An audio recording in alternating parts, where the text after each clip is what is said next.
tie, then walked off to his appointment. A translator monk told him, "Ajahn Chah says that if you are going to sweep, give it everything you've got." Then the translator left to join Ajahn Chah. The young man thought about that brief teaching on the long journey back to Australia. He realised, of course, that Ajahn Chah was teaching him much more than how to sweep leaves. The meaning became clear to him. Whatever you are doing, give it everything you've got. He told me back in Australia several years later that this advice for life was worth 100 such journeys to distant parts. It was now his creed, and it had brought him happiness and success. When he was working, he'd give it everything he'd got. When he was resting, he'd give it everything he'd got. When he was socialising, he'd give it everything he'd got. It was a formula for success. Oh, and when he was doing nothing, he'd give nothing, everything he'd got. Is there a problem? The French philosopher-mathematician Blaise Pascal, 1623 to 1662, once said, "All the troubles of man come from his not knowing how to sit still." I would add to this, and not knowing when to sit still. In 1967, Israel was at war with Egypt, Syria and Jordan. In the midst of what became known as the Six-Day War, a reporter asked the former British Prime Minister, Harold Macmillan, what he thought about the problem in the Middle East.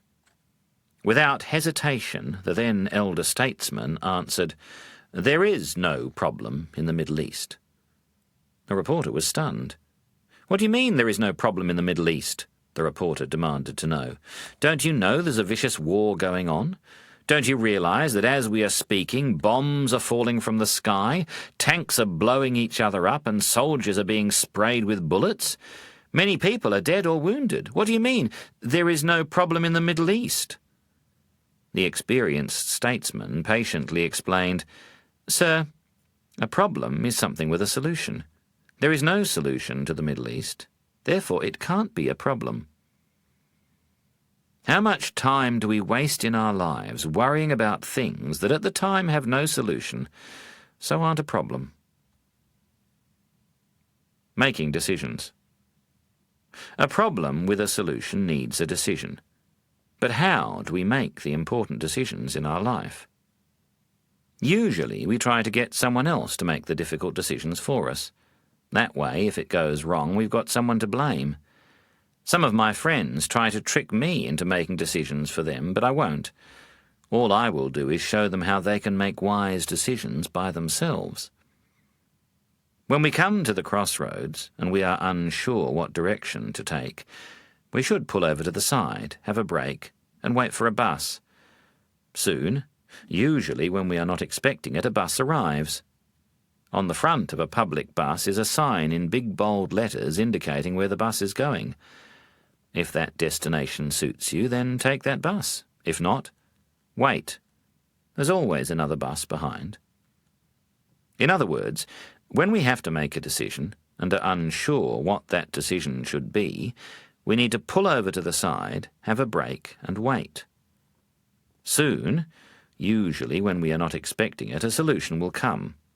Every solution has its own destination. If that destination suits us, then we take that solution. If not, we wait. There's always another solution coming behind. That's how I make my decisions. I gather all the information and wait for the solution. A good one will always come as long as I am patient. It usually arrives unexpectedly, when I am not thinking about it. Blaming others. When attempting to make important decisions, you may choose to use the strategy suggested in the previous story. But you don't have to follow this method. It's your decision after all. So if it doesn't work, don't blame me. A university student came to see one of our monks. She had an important exam the following day and wanted the monk to do some chanting for her to bring her good luck. The monk kindly obliged, thinking it would give her confidence. It was all free of charge. She gave no donation. We never saw the young woman again. But I heard from her friends that she was going around saying that the monks in our temple were no good, that we didn't know how to chant properly. She had failed her exam. Her friends told me that she had failed because she had hardly done any study. She was a party girl. She had hoped that the monks would take care of the less important academic part of university life. It may seem satisfying to blame someone else when something goes wrong in our life, but blaming others rarely solves the problem. A man had an itch on his bum. He scratched his head. The itch never went away. That is how Ajahn described blaming others, like having an itch on your bum and scratching your head. The Emperor's 3 questions.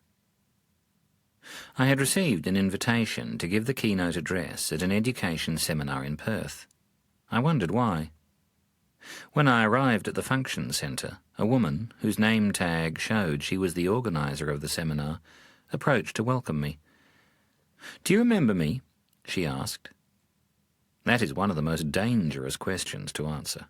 I chose to be blunt and said, "No." She smiled and told me that 7 years previously I had given a talk at the school of which she was the principal.